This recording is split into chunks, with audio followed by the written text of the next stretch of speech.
परमेश्वर का दिया हुआ चैनल परमानंद चैनल में आपका स्वागत करते हुए आज की सभा में परमेश्वर का स्वागत करते हुए आइए हम कुछ बातों को आज देखेंगे जो परमेश्वर ने आज दिया है कि मन फिराओ, परमेश्वर का राज्य निकट आ गया है। ये संदेश जो आज हम बाइबल से देते हैं, इसको खासकर ये बात को हम समझें कि ये किताब, ये बाइबल, ये परमेश्वर का वचन हमको लिख करके क्यों दिया गया, क्यों नहीं परमेश्वर ने इसको बगैर लिखे ही बोल दिया और हो गया। तो इसलिए हम जो परमेश्वर ने हमको दिया है, ये जो बाइबल दिया है, परमेश्वर का किताब पुस्तक दी है, इसको हमें खोलना अवश्य है, क्योंकि परमेश्वर का राज्य निकट आ गया है और मन फिराने का समय आ गया है। इसलिए आज के हम वचन को शुरू करते हुए परमेश्वर का धन्यवाद करेंगे और पहला वचन हम देखेंगे मत्ती की किताब से, उसका 3 अध्याय और उसका 11वां वचन। बाइबल से खोलकर जो अपने पास बाइबल दी गई है, परमेश्वर का वचन, उसको हम देखेंगे। हालेलुया। मैं तो पानी से तुम्हें मन फिराव का बपतिस्मा देता हूँ, परंतु जो मेरे बाद आने वाला है वह मुझसे शक्तिशाली है, मैं उसकी जूती उठाने के योग्य नहीं। वह तुम्हें पवित्र आत्मा और आग से बपतिस्मा देगा। ये ऐसा एक व्यक्ति का मुंह से निकला वो वचन है कि मैं तो तुम्हें पानी से बपतिस्मा देता हूं और जो आने वाला है उसने बोला अपने विषय में कि मैं उसकी जूती उठाने के योग्य नहीं हूं, और जो आने वाला है वो मुझसे भी सर्वशक्तिमान, मतलब पूरी पावर वाला है। और उसकी बातें जो आज हम आप तक पहुंचा रहे हैं वो ये है कि मन फिराओ, स्वर्ग का राज्य निकट आ गया है। और दूसरा कि वो तो पानी से बपतिस्मा नहीं, पवित्र आत्मा और आग से बपतिस्मा देगा। जिन लोगों का ये बपतिस्मा हो चुका है धन्यवाद, और जिनका पानी से हो चुका है उनके लिए धन्यवाद। और जो आगे परमेश्वर के वचन को सीख कर, पढ़कर, समझ कर आगे चलना चाहते हैं, उनके लिए ये संदेश होगा। हम और आगे बढ़ेंगे। प्रेरितों की किताब देखें, उसका 13 अध्याय और उसका 15वां वचन पढ़ें। जब हम देख रहे हैं प्रेरितों की किताब से कुछ खास बातों को हम सीखेंगे आज। मैं प्रेरितों की किताब उसका 13 अध्याय में हम देख रहे हैं और 15 में इस प्रकार लिखा है,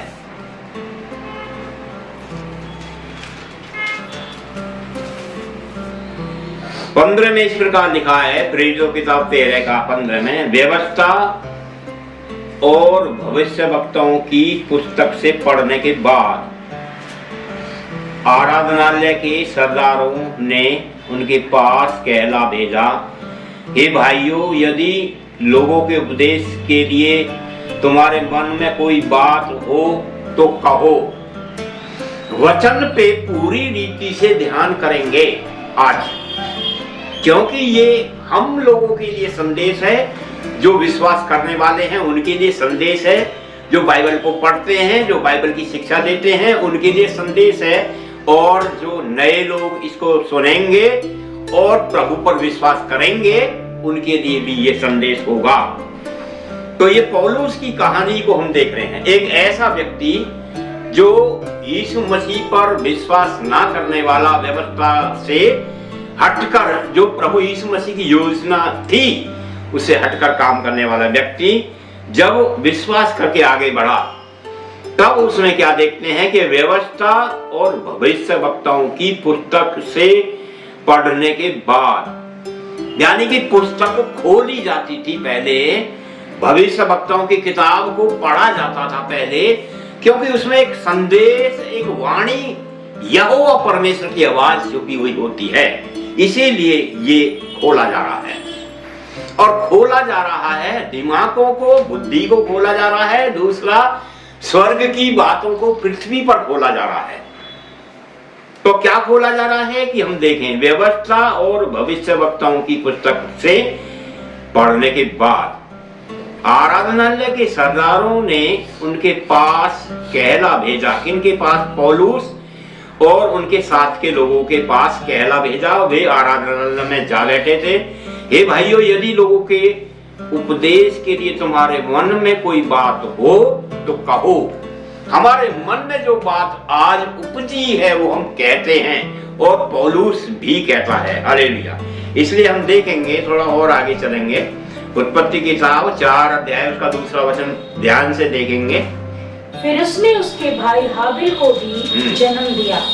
हाबिल भेड़ बकरियों का चरवाहा बन गया, परंतु कैन भूमि पर खेती करने वाला किसान बना। हाबिल क्या बन गया? भेड़ बकरियों का चरवाहा। और कैन क्या बन गया? खेत में किसान का काम करने वाला व्यक्ति बन गया। इससे पहले जो इनका पिता आदम था वो भी काम करता था, और आदम को जिसने बनाया था परमेश्वर, वो भी काम करता था, और आज भी वो परमेश्वर काम करता है। तो कैन और हाबिल की कहानी से हम क्या देखते हैं कि जब जमीन पर वो काम करने लगे थे, भेड़ बकरियों का काम करने वाला हाबिल, जमीन पर उसे कुछ करना नहीं पड़ा, पहले से ही वो तैयार थी भेड़ बकरियां। और कैन जो जमीन पर काम करने लगा, खेती करने लगा, उसको कुछ करना नहीं पड़ा, जमीन पहले से ही तैयार थी, जो परमेश्वर ने हमारे लिए बनाकर तैयार की थी। इसलिए आज जो परमेश्वर ने हमारे लिए बनाकर काम तैयार किया है वो है पवित्र शास्त्र बाइबल पुस्तक। जिनको ये पुस्तक मिली है, जिनको ये किताब मिली है, मैं चाहता हूं कि इस संदेश को, इस व्यवस्था को रात दिन खोला जाए, ध्यान करा जाए अपने जीवन को अच्छा करने के लिए। इसलिए हम और आगे बढ़ेंगे और हम निकालेंगे मत्ती की किताब 3 अध्याय और उसका 2 वचन।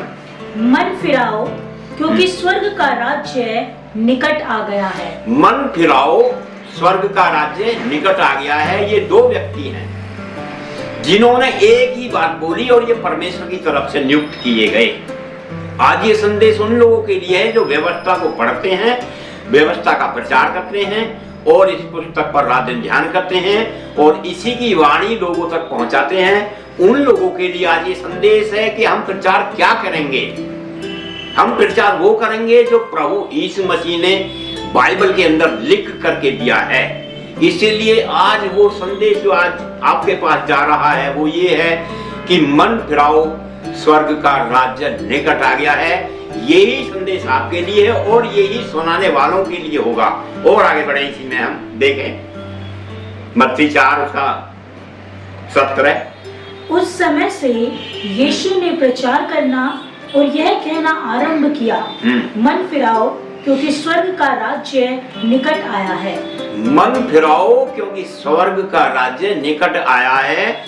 2 व्यक्तियों के बारे में हम देख चुके हैं। यूहन्ना जो यीशु मसीह से पहले आया इसी प्रचार को करने के लिए, इसी संदेश को करने के लिए, और हम भी पृथ्वी पर आए हैं तो इसी वचन को, इसी प्रचार को करने के लिए आए हैं। इसलिए आज ये संदेश हमारे लिए भी होगा और सुनने वालों के लिए भी होगा।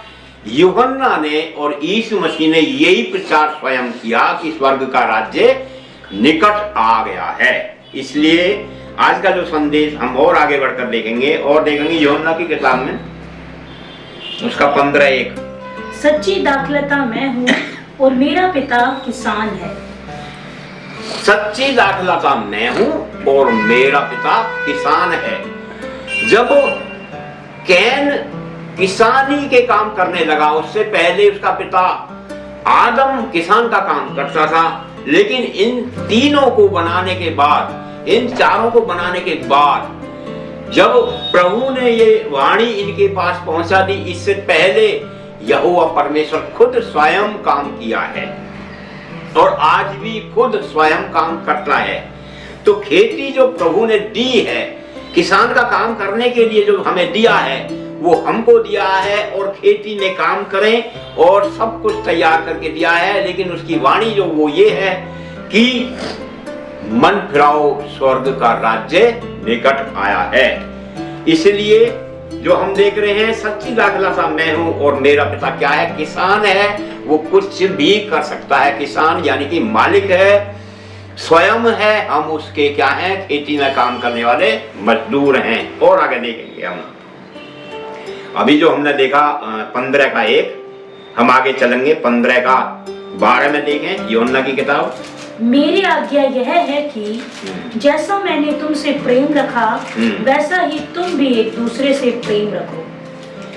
ये आज्ञा है, यीशु मसीह ने करके दिखाया। पहले यूहन्ना ने परमेश्वर का संदेश दिया, फिर यीशु मसीह ने परमेश्वर का संदेश दिया, और यीशु मसीह आज हमको आज्ञा दे रहा है, सुनने वालों को आज्ञा दे रहा है, और आगे जो इसमें काम करने वाले लोग हैं उनके लिए भी आज्ञा दे रहा है कि हालेलुया। दोबारा से पढ़ें। मेरी आज्ञा यह है, मेरी आज्ञा यह है, जैसा मैंने तुमसे प्रेम रखा, जैसा मैंने तुमसे प्रेम रखा वैसा ही तुम भी एक दूसरे से प्रेम रखो। तुम भी एक दूसरे से प्रेम रखो। ये कैसे हो सकता है कि अलग अलग संस्थाएं, अलग अलग पासवान, अलग अलग जगह जगह पर काम करने वाले व्यक्ति, अलग अलग प्रभु का संदेश देने वाले, लेकिन वो कह रहा है कि एक दूसरे से प्रेम रखो। ऐसी सभाएं जो शुरू हो जाएंगी आगे आने वाले दिनों में कि सब लोग एक हो जाएंगे, यही संदेश सबके लिए होगा कि आपस में प्रेम रखो। और भी प्रभु ने आज्ञा दी है, और भी आगे देखेंगे हम। यूहन्ना की किताब उसका 15 अध्याय और उसके 17वां वचन देखें। इन बातों की आज्ञा मैं तुम्हें इसलिए देता हूँ कि तुम एक दूसरे से प्रेम रखो। इन बातों की आज्ञा मैं तुम्हें इसलिए देता हूँ। 2 बार ये बात निकली कि मैं तुम्हें आज्ञा, यानी कि परमेश्वर ने आज्ञा दी है, और वो ही आज्ञा हमें मानना भी जरूरी है। उसने जो आज्ञा हमें दी है उसको मानना बहुत जरूरी है। यदि आने वाले दिनों में सारी दुनिया जब आज्ञाओं को मानेगी तो परमेश्वर आ जाएगा, प्रभु यीशु मसीह आ जाएगा, हमारा प्रचार करना व्यर्थ सुना जाएगा, हमारा सुनना व्यर्थ सुना जाएगा। और जब हम आपस में प्रेम रखेंगे, खुश होकर हमारा जीवन भी अच्छा हो जाएगा, और आने वाले दिनों के लिए भी हम खुशहाल हो जाएंगे। इन बातों की आज्ञा मैं तुम्हें इसलिए देता हूँ कि तुम एक दूसरे से प्रेम रखो। एक दूसरे से, एक पासवान दूसरे पासवान से, एक अधिकारी दूसरे अधिकारी से, एक परिवार में जहाँ पर हम रहते हैं एक दूसरे से प्रेम रखना।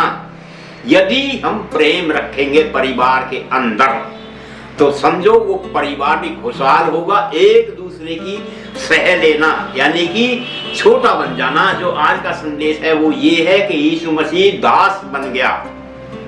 इसीलिए ये परिवारों के लिए, कलीसियाओं के लिए, देशों के लिए, प्रदेशों के लिए, गांवों के लिए, सभी के लिए यही व्यवस्था है, यही पुस्तक है कि एक दूसरे से प्रेम रखना। हम और इसी को देखेंगे पीछे से 15 का 17 एक बार और पढ़ देंगे हम। इन बातों की आज्ञा मैं तुम्हें इसलिए देता हूँ कि तुम एक दूसरे से प्रेम रखो। एक दूसरे से प्रेम रखो। और चले आ गए जकरिया की किताब 13 अध्याय उसका 5 शब्द देखें। परंतु वह कहेगा, मैं भविष्यद्वक्ता नहीं, किसान हूँ, क्योंकि लड़कपन ही से मैं दूसरों का दास हूँ। तब उससे यह पूछा जाएगा, तेरी छाती में ये बाग कैसे हुआ? तब वह कहेगा, ये वे ही हैं जो मेरे प्रेमियों के घर में मुझे लगे। प्रेमियों के घर में जो प्रेम करने वाले लोग हैं वो कौन है? प्रेम करने वाले लोग हैं जो यीशु पर विश्वास करते हैं, ये उनके लिए है। प्रेम करने वाले लोग जो प्रभु पर भरोसा रखते हैं, विश्वास रखते हैं, रात दिन उसी से प्रार्थना करते हैं, उसी का प्रचार करते हैं, उसी का गुणगान गाते हैं, ये उन्हीं के लिए संदेश है।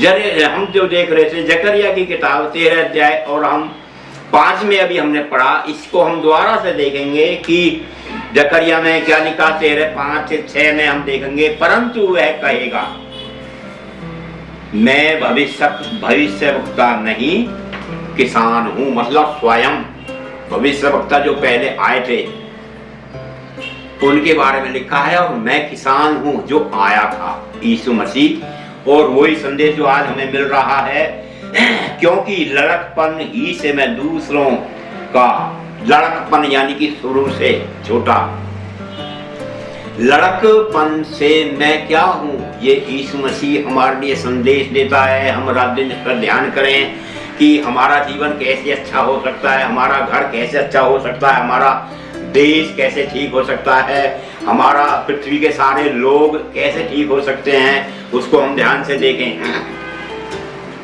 तब उसने, परंतु वह कहेगा मैं भविष्यवक्ता नहीं किसान हूं, क्योंकि लड़कपन ही से मैं दूसरों का दास हूं, मतलब सबका दास हूं। यीशु मसीह का संदेश जो प्रेम नहीं रखते हैं, जो एक दूसरे से प्यार नहीं रखते हैं, एक दूसरे से मेल मिलाप नहीं रखते हैं, जो किसी की सहना नहीं चाहते, जो अपनी घमंड भरी बातों को लाना चाहते हैं, जो अपने को ऊंचा करना चाहते हैं, उनके लिए संदेश, जो विश्वास नहीं करते उनके लिए संदेश। यीशु मसीह ने क्या क्या करके दिखाया और किस लिए यहाँ पर आया, उसका मेन मकसद क्या था, उसका यही था कि उसने बोला लड़कपन ही से मैं दूसरों का दास हूं। तब उससे यह पूछा जाएगा तेरी छाती में ये घाव कैसे हुए, तेरी छाती में ये घाव कैसे हुए। तब वह कहेगा ये वे ही हैं जो मेरे प्रेमियों के घर में मुझे लगे हैं, मेरे प्रेमियों के घर में मुझे लगे हैं। घर कौन है? घर वो है जिसमें यीशु मसीह रहता है, जिसमें यीशु मसीह का आत्मा रहता है, वो घर है। जिसके अंदर घाव बन गया, वो घाव है यीशु मसीह की छाती में भाला का घोंसा गया, वो ही है जो निशान आज तक प्रभु मिटाना चाहता है, लेकिन वो बार बार उखड़ के बाहर आ जाता है। इसलिए ये संदेश है, कहता है हालेलुया, ये वे ही हैं जो मेरे प्रेमियों के घर में मुझे लगे हैं। जब पौलुस घाव पहुंचाता था, लोगों को मारता था, सताता था, तो वो घाव किसको लगते थे? यीशु ने बोला हे हालेलुया, हे साउल तू मुझे क्यों सताता है?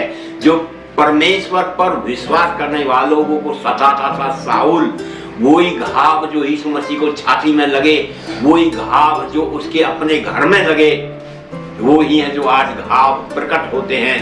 कि हालेलुया, हम दोबारा से इस बात को दोहराना चाहते हैं आपके लिए कि तब उससे यह पूछा जाएगा तेरी छाती में ये घाव कैसे हुए, ये घाव कहाँ से आते हैं, ये घाव कैसे हैं, ये कैसे लगते हैं। ये घाव दुख देने वाला एक घाव है। हालेलुया, इसलिए ये वे ही हैं जो मेरे प्रेमियों के घर में मुझे लगे हैं। इसलिए हम थोड़ा और आगे समय को ना बिताते हुए देखना चाहते हैं। प्रेरितों की किताब निकालें, उसका 8 अध्याय और 32 पढ़ने इसका। पवित्र शास्त्र का जो अध्याय मैं पढ़ रहा था वह यह था, वह भीड़ के समान वध होने को पहुंचाया गया, और जैसा मेमना अपने ऊन कतरने वालों के सामने चुपचाप रहता है, वैसे ही उसने भी अपना मुंह न खोला। उसकी दीनता में उसका न्याय नहीं होने पाया। उसके समय के लोगों का वर्णन कौन करेगा? उसके समय, यहीं पर हम थोड़ा रोकेंगे। उसके समय के लोगों का वर्णन कौन करेगा?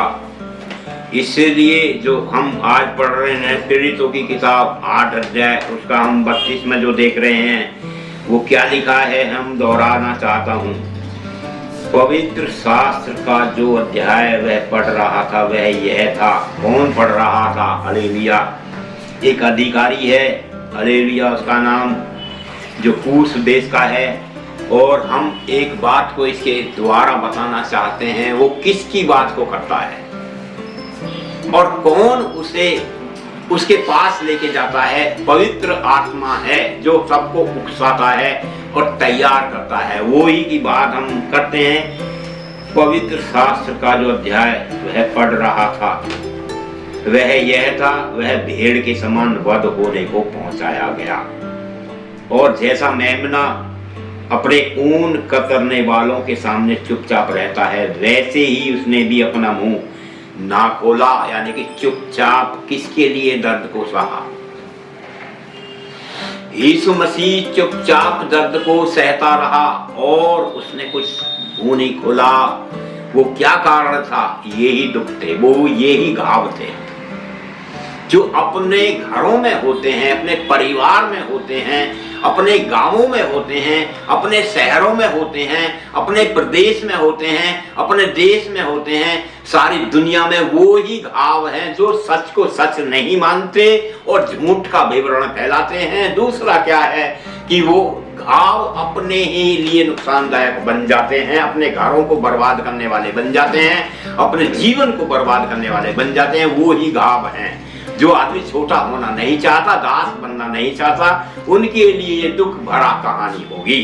इसलिए जो हम देख रहे हैं आज की बातों को वो इस प्रकार हैं और हम आगे पूरा हम देखेंगे 8 का 29 से 33 तक धीरे धीरे पढ़ेंगे। 8 अध्याय 29 से और 33 तक। तब आत्मा ने फिलिपुस से कहा, निकट जाकर इस रथ के साथ हो ले। फिलिपुस उसकी ओर दौड़ा और उसे यशाया भविष्यद्वक्ता की पुस्तक पढ़ते हुए सुना और पूछा, तू जो पढ़ रहा है क्या उसे समझता भी है? उसने कहा, जब तक कोई मुझे न समझाए तो मैं कैसे समझूं? और उसने फिलिपुस से विनती की कि वह चढ़कर उसके पास बैठे। पवित्र शास्त्र का जो अध्याय वह पढ़ रहा था वह यह था, वह भेड़ के समान बद्ध होने को पहुंचाया गया और जैसा मेमना अपने खून कतरने वालों के सामने चुपचाप रहता है, वैसे ही उसने भी अपना मुंह न खोला। उसकी दीनता में उसका न्याय नहीं होने पाया। उसके समय के लोगों का वर्णन कौन करेगा, क्योंकि पृथ्वी से उसका प्राण उठा लिया जाता है। प्राण को उठा लिया जाता है। और इसमें एक बात को मिलेगा कि उसके समय के लोगों का वर्णन कौन करेगा। आज हमें ठहराया है वर्णन करने के लिए। आज जो इस चैनल में इस बात को सुन रहे हैं उनको ठहराया है। इसलिए जो पृथ्वी के छोर तक जो गवाह होंगे वो मैं नहीं, सब होंगे। इसलिए आज ये संदेश हमारे पास पहुंचा है कि उसके समय के लोगों का वर्णन कौन करेगा। उसकी दीनता में उसका न्याय नहीं होने पाया, क्योंकि पृथ्वी से उसका प्राण उठा लिया जाता है। उसका जब प्राण उठा लिया गया, यीशु मसीह तो चला गया, लेकिन आज हमें छोड़कर गया है। आज सुनने वालों को छोड़ के गया है। जो भविष्यवक्ता, जो आज के लोग हैं, जो वचन का प्रचार करते हैं, उनको छोड़ के गया है कि इसका वर्णन कौन करेगा। उसने यही 2 व्यक्तियों के बारे में हमने बताया कि स्वर्ग का राज्य निकट आ गया है। दूसरा क्या है कि मन फिराओ। आज हमें भी मन फिराने की आवश्यकता पड़ रही है। इसलिए जो सुन रहे हैं उनको भी मन फिराने की आवश्यकता पड़ रही है। इसलिए हम और आगे देखेंगे मलाकी की किताब से, उसका 3 अध्याय से और 11 और 12। मैं तुम्हारे लिए नाश करने वालों को ऐसा भूकूंगा कि वह तुम्हारी भूमि की उपज नष्ट न करेगा और तुम्हारी दाखलताओं के फल कच्चे न गिरेंगे। सेनाओं के यहोवा का यही वचन है। तब सारी जातियां तुमको धन्य कहेगी, क्योंकि तुम्हारा देश मनोहर देश होगा। सेनाओं के यहोवा का यही वचन है। तुम्हारा देश, जिस देश में हम रहते हैं, तुम्हारा देश, जिस देश में आप रहते हैं, ये किताब, ये बाइबल, ये पुस्तक क्यों लिख कर दे दी इसने हमें? क्यों नहीं इसको लिखने से पहले ऐसे ही बोल के छोड़ दिया होता?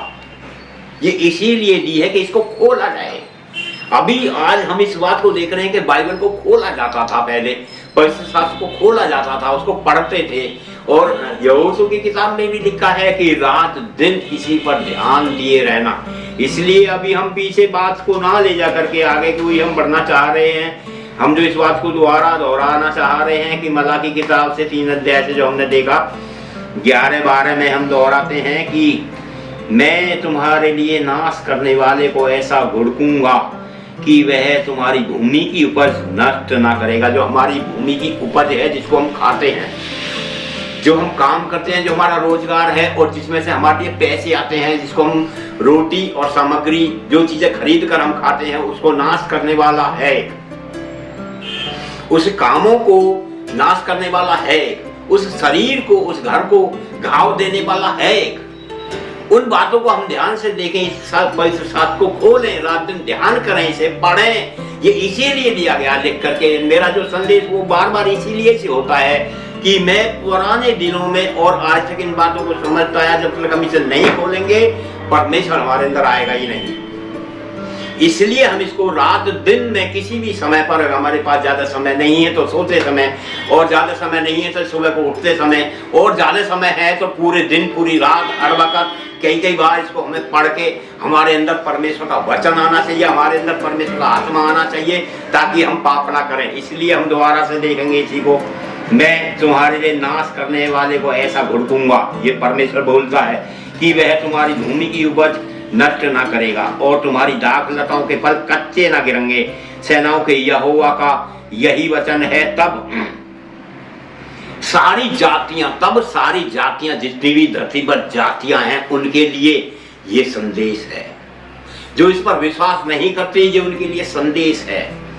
ये बाइबल उनके लिए है जो कभी बाइबल का नाम सुना ही नहीं है। मैं कई जगह पर जाता हूँ तो वो बाइबल को जानते ही नहीं है, वो क्रिश्चियन को जानते ही नहीं है। जबकि हमारा भारत देश में ये बोला जाता है कि हिंदू, मुस्लिम, सिख, ईसाई हम आपस में हैं, भाई भाई। यदि हम भाई भाई हैं तो हमारा जो संदेश है, जो हमारा परमेश्वर का संदेश है, जो परमेश्वर का वचन है, जो बाइबल है, किताब है, रात दिन पढ़ी जाए, रात दिन इसी में ध्यान दिए रहना। और कहा गया है तब सारी जातियां तुमको धन्य कहेंगी। हम जब हमारे अंदर परमेश्वर का आत्मा होगा तो हमारे घर से दुश्मनी खत्म, हम दास बन जाएंगे, औरों के दास बन जाएंगे, घर में बन जाएंगे, सबके दास बन जाएंगे, छोटे बन जाएंगे। यीशु मसीह हम बनकर, चला करके, दिखा करके चला भी गया और बता करके भी गया कि आपस में प्रेम रखो। हालेलुया। क्योंकि तुम्हारा देश मनोहर देश होगा। सेनाओं के यहोवा का यही वचन है। और देखेंगे हम थोड़ा आगे, मलाकी का 3 अध्याय उसका 18। तब तुम फिर कर धर्मी और दुष्ट का भेद, अर्थात जो परमेश्वर की सेवा करता है और जो उसकी सेवा नहीं करता, उन दोनों का भेद पहचान सकोगे। इसमें भी जो प्रभु है और इसमें जो चलते हैं लोग, पासवान लोग, बड़ी बड़ी कलीसियाएं, लोग लीडर्स हैं, हमसे और सीनियर लोग बैठे हैं, उनके लिए भी, और जो उनसे भी ऊपर बैठे हैं उनके लिए भी। लेकिन सबके ऊपर कौन बैठा है? वो यीशु मसीह बैठा है। मैं तो इस खेती में छोटा मजदूर हूं, लेकिन ये संदेश तो मुझे दिया है, मैं अलग से कुछ बोलता नहीं, इसी से बोल रहा हूं। ये परमेश्वर का संदेश है, यही परमेश्वर का वचन है, यही बाइबल है, इसी से बोल रहा हूं। और ये आपके लिए भी, इस चैनल में, ये सुनने वालों के लिए भी, देखने वालों के लिए भी, और आप सबका इस चैनल में हालेलुया आज हम स्वागत भी करते हैं। और हम दोबारा से इसी बात को दोहराते हैं, तब तुम फिर कर धर्मी और दुष्ट का भेद, अर्थात जो परमेश्वर की सेवा करता है और जो उसकी सेवा नहीं करता, उन दोनों का भेद पहचान सकोगे। भेद है इसके अंदर, पहले भी मैं बोला इसके अंदर भेद है, और ये भेद हमारे अंदर छुपा पड़ा है। ये भेद जो परमेश्वर के वचन का प्रचार करते हैं उनके अंदर छुपा पड़ा है, वो भेद बाइबल के अंदर छुपा पड़ा है। इस भेद को खोलें तब स्वर्ग भी खुल जाएगा और हमारा जीवन भी, दिमाग बुद्धि खुल जाएगा, और हमारा जो जीवन है वो अच्छा हो जाएगा। जो इस चैनल के अंदर, इस संदेश के अंदर जो इसको देखते हैं उनके लिए मेरा ये संदेश है कि जो दास बनना चाहता है, जो छोटा बनना चाहता है, जो परमेश्वर उसको बड़ा करेगा, वो इस चैनल को आगे बढ़ा सकते हैं। और वो इस माध्यम से, इस परमेश्वर के वचन के माध्यम से, जो ये शास्त्र है, बाइबल है, इसके माध्यम से अपने जीवन को अच्छा बना सकते हैं। और जो इसमें आगे बढ़ना चाहते हैं वो हमारे साथ संपर्क कर सकते हैं, हमसे मिल सकते हैं, हमारे चैनल को आगे बढ़ा सकते हैं, और वो भी इसके द्वारा, इस माध्यम से अपने जीवन को अच्छा कर सकते हैं। आप सबको नमस्कार, जय मसीह की।